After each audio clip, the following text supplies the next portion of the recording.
नमस्कार, मैं हूं श्रद्धा। आप देख रहे न्यूज 18 मध्य प्रदेश छत्तीसगढ़। क्या शिवराज सरकार पूरे कर पाएगी 5 साल? क्या कांग्रेस फिर लौटेगी सत्ता में? क्या होगा बीजेपी में सिंधिया का हाल? उपचुनाव में नतीजे लिखेंगे सूबे की तकदीर। चुनाव की तारीखों का ऐलान भले ही ना हुआ हो, लेकिन सियासत शुरू हो चुकी है। किसने कहा, कितना दम दिखाया, कौन किसकी वजह से कौन बगावत के मूड में आया, चुनावी चकल्लस में हर दिन दिखाएंगे आपको। कहां है घमासान की तैयारी, कहां है किसकी दावेदारी, जनता का दिल जीतने की लड़ाई में कौन है किस पर भारी।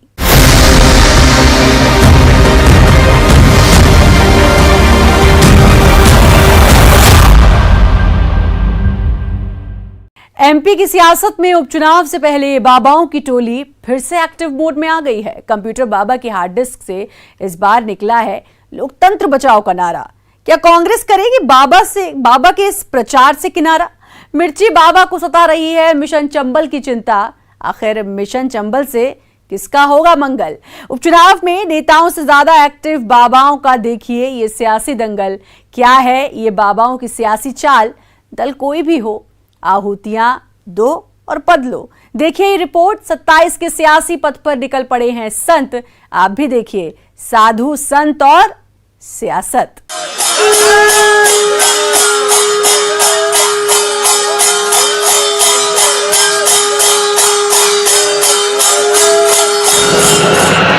कंप्यूटर बाबा की हार्ड डिस्क से निकला नया सॉफ्टवेयर है लोकतंत्र बचाओ यात्रा।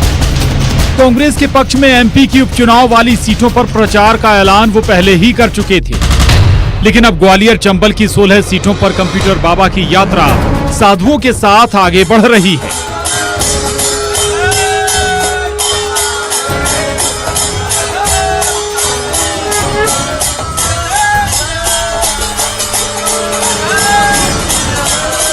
सत्ताईस सीटों के उपचुनाव को लेकर सियासी दल भले अभी पूरी तरह सक्रिय ना हुए हों, लेकिन हैरत की बात यह है कि बाबाओं की टोली एक बार फिर एक्टिव हो गई है। मिर्ची बाबा का दावा है कि अकेले ग्वालियर चंबल इलाके में कांग्रेस के पक्ष में 2000 के लगभग साधु संत कांग्रेस के पक्ष में प्रचार कर रहे हैं।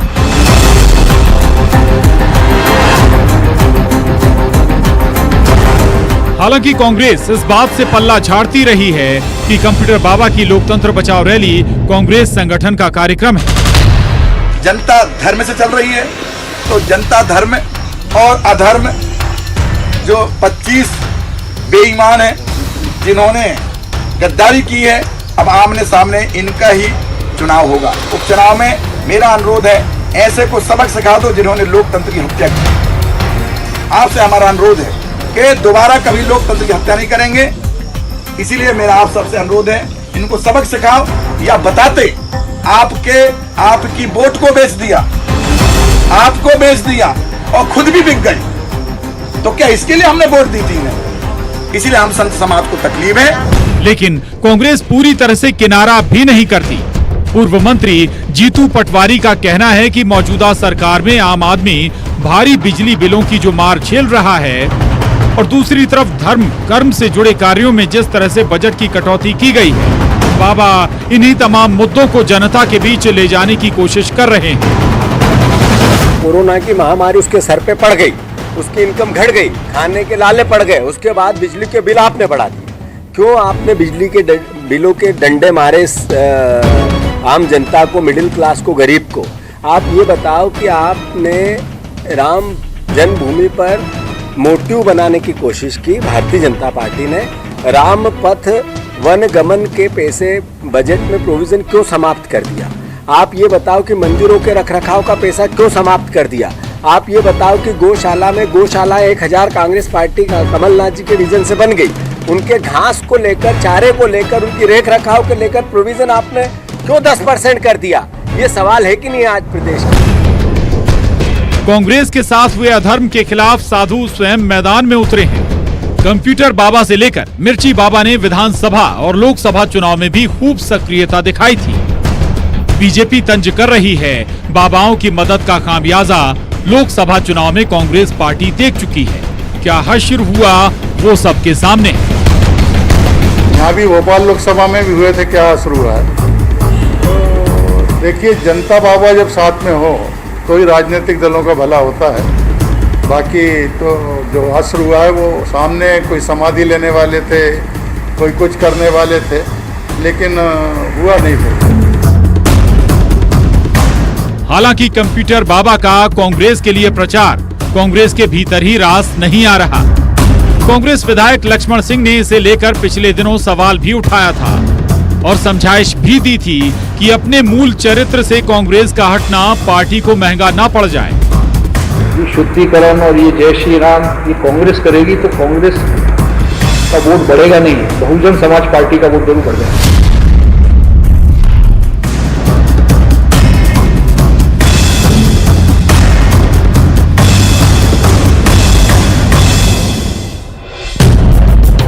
वैसे कंप्यूटर बाबा की सियासी सिद्धि किसी से छिपी नहीं। याद कीजिए, शिवराज सरकार के तीसरे कार्यकाल में किस तरह से उन्होंने राज्य मंत्री का दर्जा लिया सरकार में, और फिर कांग्रेस की सत्ता में भी कैबिनेट मंत्री का ओहदा। यानी जितनी आहूतियां दल कोई रहा हो, कंप्यूटर बाबा का नेटवर्क हर जगह सही कनेक्ट रहा। भोपाल में अनुराग श्रीवास्तव के साथ bureau report, news 18 Madhya Pradesh Chhattisgarh.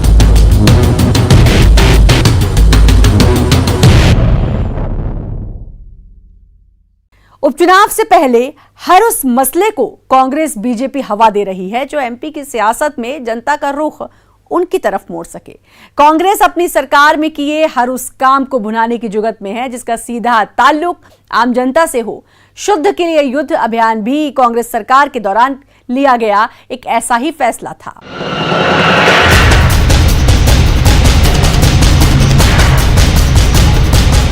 उपचुनाव से पहले कांग्रेस हर उस मुद्दे को उछाल रही है जिस पर उसे लगता है कि जनता की सहानुभूति बटोरी जा सकती है। कांग्रेस शासन काल में छेड़ा गया शुद्ध के लिए युद्ध एक ऐसा ही अभियान था जिसके तहत प्रदेश में मिलावटखोरों के खिलाफ कार्रवाई भी हुई। अब उपचुनाव से पहले कांग्रेस ने शुद्ध के लिए युद्ध अभियान से जुड़ा एक वीडियो सोशल मीडिया पर जारी किया है जिसमें बताया गया है कि जनता की सेहत के साथ कोई खिलवाड़ न कर पाए, इस लिहाज से कांग्रेस सरकार ने इस अभियान की शुरुआत की थी। कांग्रेस का दावा है कि शुद्ध के लिए युद्ध की जनता ने जमकर सराहना की। लोगों को शुद्ध मावा, दूध और दूसरे खाद्य पदार्थ मिलने लगे थे, लेकिन बीजेपी सरकार ने इसे बंद कर दिया। कांग्रेस ने इससे आगे बढ़ते हुए आरोप लगाए कि मिलावटखोरी में बीजेपी नेता शामिल रहे हैं। इस अभियान से प्रदेश की जनता खुश थी। मिलावटखोरियों में हड़कंप मच गया था। मिलावटखोरी प्रदेश छोड़ के जाने लगे थे, उनके खिलाफ कार्रवाई होने लगी थी। और इस अभियान को जब तक कमलनाथ की सरकार रही जब तक चलता रहा। कमलनाथ जी की सरकार जाने के बाद भाजपा सरकार ने इसे बंद कर दिया, क्योंकि हमारी सरकार के दौरान भी ये बात सामने है कि कई मिलावटखोरियों में भाजपा नेताओं के नाम सामने आए थे। कई भाजपा नेता पकड़े गए थे, भाजपा से जुड़े लोग पकड़े गए थे और शिवराज सरकार ने आते ही बंद कर दिया, क्योंकि भाजपा के लोगों का ऐसे लोगों को संरक्षण है, ये इससे साबित होता है। और शिवराज सरकार ने बंद करने के बाद जनता में नाराजगी, जनता वापस मांग कर रही है। इधर बीजेपी ऐसे किसी भी मुद्दे पर कांग्रेस को लीड नहीं लेने देना चाहती, सो बीजेपी ने शुद्ध के लिए युद्ध अभियान पर ही सवाल उठा दिए। अब बीजेपी कांग्रेस शासनकाल में शुरू हुए शुद्ध के लिए युद्ध अभियान को ही वसूली और चंदा जुटाने का अभियान करार दे रही है। इस अभियान को व्यापारियों को प्रताड़ित करने वाला अभियान बता रही है बीजेपी। शुद्ध के लिए युद्ध अभियान वसूली अभियान था, व्यापारियों को प्रताड़ित करने वाला अभियान था। जिन पर रासुका लगाई थी वो कोर्ट में पहुंचे हैं। कई स्थानों पर कलेक्टर्स को भी कोर्ट ने फटकारा है, दंड आर्थिक तौर पर लगाया है। मुझे लगता है कि जो वसूली अभियान लगातार चंदा अभियान के तौर पर चल रहा था उसका खात्मा हुआ है। रही बात माफिया की, तो माफिया की समाप्ति की लगातार सतत प्रयास की आवश्यकता होती है जो चलते रहे। अभियान से जुड़ा वीडियो सोशल मीडिया पर आते ही एमपी की सियासत में न केवल उबाल आ गया बल्कि कांग्रेस बीजेपी में आरोप प्रत्यारोप भी शुरू हो गया। कांग्रेस को लगता है कि शुद्ध के लिए युद्ध अभियान की याद दिलाकर न केवल जनता का समर्थन हासिल किया जा सकता है बल्कि बीजेपी को कटघरे में भी खड़ा कर सकती है कांग्रेस। वैसे बीजेपी भी इस बात को भलीभांति जानती है कि ये जनता की सेहत से जुड़ा मसला है, सो यहाँ कांग्रेस की मंशा पर ही सवाल उठा दिया जाए। भोपाल से अनुराग श्रीवास्तव के साथ bureau report, news 18 Madhya Pradesh Chhattisgarh.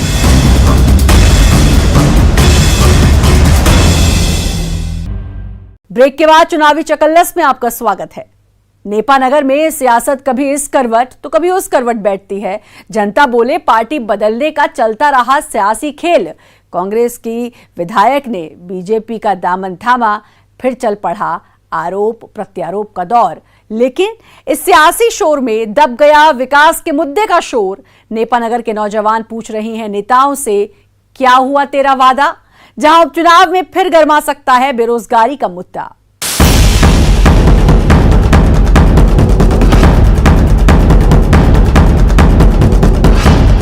Nipah limited जहां थम गया मशीनों का शोर, अखबार के लिए कागज का प्रोडक्शन बंद हुआ और कई सपनों की इबारत अधूरी रह गई। जिस नेपा मिल को चालू कराने के लिए नेपा नगर में कई आंदोलन हुए, वोटर की माने तो नेपा मिल सियासत का हिस्सा बनकर रह गया।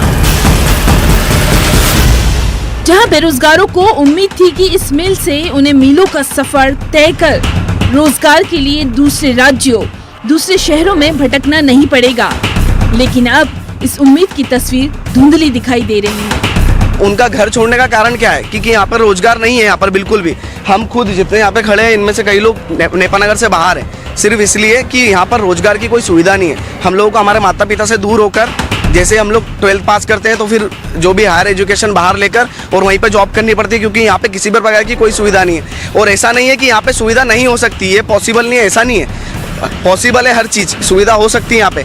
पर क्यों कोई जिम्मेदार नागरिक यहाँ पे जो या नेता जो चुन के आता है, वो क्यों अपने स्वार्थ के लिए ये सारी चीज़ों पे रोक लगाता है, और वो क्यों युवाओं के बारे में नहीं सोचता या नगर के हित में बात नहीं करता? वो सिर्फ केवल जहाँ आपको फायदा दिखता है आप उस चीज़ की बात करते हो, सिर्फ वो चीज़ें हो जाती है सुचारू रूप से। नेपा नगर की सियासत ने उस वक्त करवट ली जब यहाँ सियासी सीन बदल गया। कांग्रेस से विधायक रही सुमित्रा देवी कस्टेकर बीजेपी की हो गई। सियासत बदली, बयानबाजी हुई, आरोप प्रत्यारोप का दौर चला। लेकिन बेरोजगारों का आरोप है कि सियासी पार्टियां सियासत में मशगूल रही, उनके हाथ में काम आए इसके लिए किसी ने ध्यान नहीं दिया। इस उपचुनाव में नेपा नगर में बेरोजगारी का मुद्दा फिर गर्मा सकता है, जो इस सीट के बड़े मुद्दों में शुमार है। युवा वोटर नेताओं से सवाल कर रहे हैं, क्या ऐसे ही दूसरे शहरों की राह तकते रहेंगे हम? सुनिए जरा। अब हम लोग युवा लोग सब इकट्ठे हुए हैं नेपा नगर के, तो हम लोग इस चीज़ के लिए आवाज़ उठा रहे हैं। हम लोगों को यहाँ पर जो नेपा नगर में पहले तो आप हॉस्पिटल बनवा के दे, इसके बाद रोजगार जो है वो मेन मुद्दा है यहाँ का नेपा नगर का, वो भी आप उस चीज़ पे भी ध्यान दीजिए। क्योंकि यहाँ के युवा जो है, हर कोई की हर जो भी युवा है उसकी मेंटलिटी यही है कि मुझे 12th पास करके बाहर हायर एजुकेशन के लिए जाना है, यहाँ पे एजुकेशन लेना, उसके बाद हम लोग जो भी जॉब के लिए उसको बाहर ही जाना है, इंदौर, भोपाल, बेंगलुरु, पुणे, वो जहाँ भी जाएगा। तो ऐसा क्यों? यहाँ पे क्या आप रोजगार की व्यवस्था नहीं कर सकते? लोग 5-5 हज़ार रुपये में इंदौर में कॉल सेंटरों में काम कर रहे हैं, तो क्या 5 हज़ार रुपये उसके घर में नहीं मिल सकते उसके माँ बाप के पास रह के? नेपा नगर में उद्योग धंधों का विकास कितना हुआ, इसे समझने के लिए वक्त के पन्नों को पलटना पड़ेगा। जहां नेपा मिल में 2006 में कागज का प्रोडक्शन बंद हो गया था, फिर 2009 में अरुण यादव ने 1250 करोड़ रुपए रिवाइवल पैकेज लाया। इसके बाद यहां जन आंदोलन भी हुए, लेकिन 2006 से अब तक यहां अखबारी कागज का प्रोडक्शन शुरू नहीं हुआ।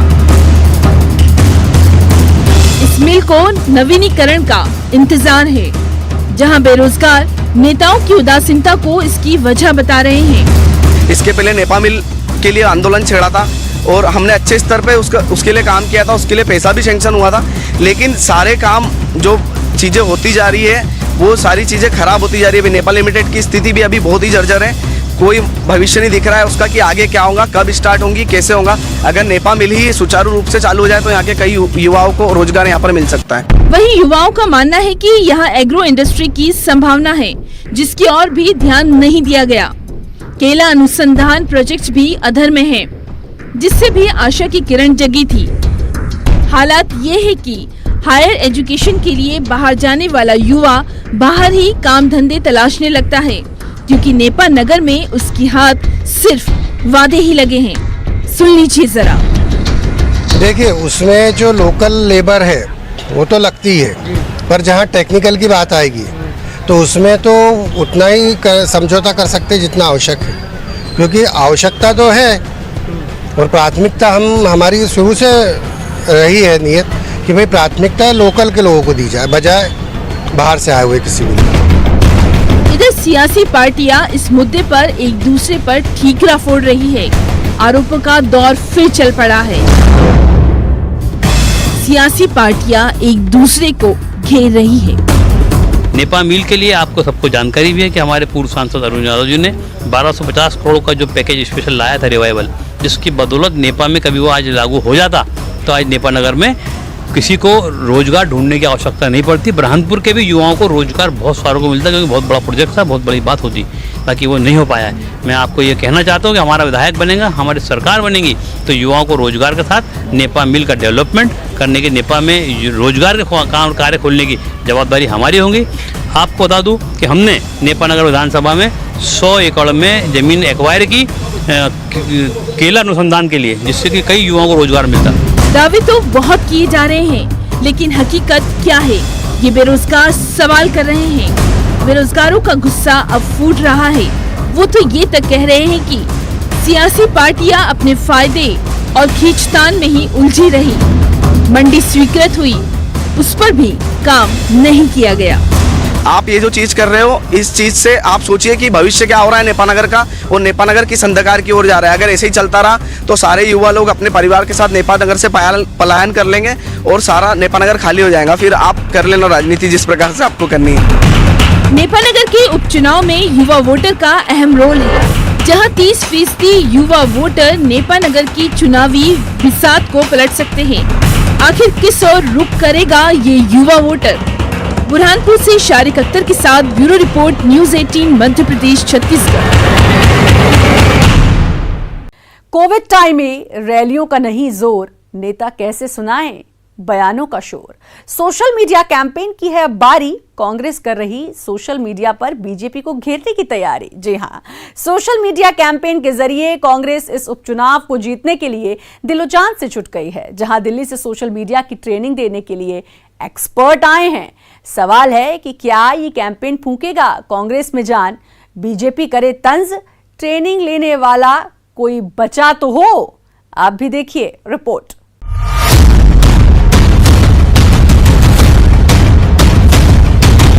सत्ताईस विधानसभा सीटों पर होने जा रहे उपचुनाव में कांग्रेस सोशल मीडिया को अपना सबसे मजबूत हथियार बनाने की तैयारी में है। इसके लिए बाकायदा पार्टी में सोशल मीडिया की ट्रेनिंग के लिए एक्सपर्ट को बुलाया गया है।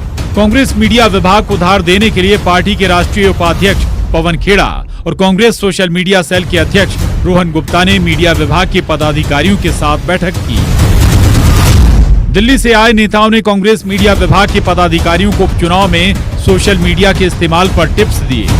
उपचुनाव में शहरी इलाकों से लेकर ग्रामीण इलाकों तक सोशल मीडिया कैंपेन पर किस तरह से कैंपेन चलाया जा सकता है। सोशल मीडिया की एक्सपर्ट टीम ने पार्टी पदाधिकारियों को तकनीकी की भी जानकारी दी। कोशिश ये है कि बीजेपी के खिलाफ मुद्दों के साथ आक्रामक रणनीति तैयार की जाए। टीवी डिबेट में भी कांग्रेस प्रवक्ताओं को ट्रेनिंग दी जाएगी। अब विषय के हिसाब से पार्टी की पैनल तय करेगी प्रवक्ता का भी नाम। इंटरनल पार्टी की अपनी वर्किंग होती है, उसको लेकर सब गतिविधियां चलती रहती है। मैं मानता हूं कि कुल मिलाकर मध्य प्रदेश का विकास मोटिव होता है। सोशल मीडिया को हथियार की तरह इस्तेमाल करने की तैयारी में लगी कांग्रेस पर बीजेपी तंज कस रही है कि पार्टी ट्रेनिंग देने को तो तैयार है, लेकिन ट्रेनिंग लेने वाले तो बचे हों। अच्छी बात है, कुछ तो करें। सवाल है कि ट्रेनिंग लेने को कोई तैयार है क्या? कांग्रेस में जिस प्रकार के झगड़े चल रहे हैं वो जग माहिर हैं, वो कोशिश करते रहे। और वास्तव में हुआ है कि सोशल मीडिया का अपना उपयोग है आज के समय में, लेकिन कांग्रेस जमीन से बिल्कुल कट गई, ग्राउंड रियलिटी उसके साथ नहीं है और इसलिए हवा में बह रही है। बीजेपी का दांव कि कांग्रेस सरकार के 1.25 साल की कार्यकाल की हकीकत जनता के सामने पेश की जाएगी।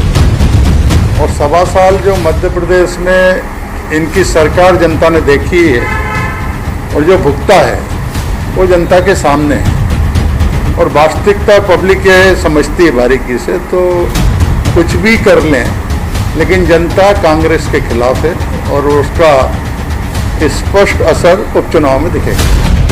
बहरहाल प्रदेश में 27 विधानसभा सीट पर होने वाले उपचुनाव को लेकर बीजेपी और कांग्रेस हर दिन नई रणनीति बनाने का काम कर रहे हैं और यही कारण है कि राष्ट्रीय स्तर के पार्टी प्रवक्ता और सोशल मीडिया के पदाधिकारी एमपी कांग्रेस की टीम को ट्रेनिंग देकर उपचुनाव के लिए तैयार करते हुए दिखाई दे रहे हैं। ये इस बात का संकेत है कि 2018 के विधानसभा चुनाव के मुकाबले कहीं ज्यादा दिलचस्प होंगे 27 सीटों के उपचुनाव। भोपाल में अनुराग श्रीवास्तव के साथ bureau report, news 18, Madhya Pradesh, Chhattisgarh. और इसी के साथ चुनावी चकल्लस में इतना ही, लेकिन बाकी खबरों के लिए लगातार बने रहिए न्यूज़ 18 मध्य प्रदेश, छत्तीसगढ़ के साथ।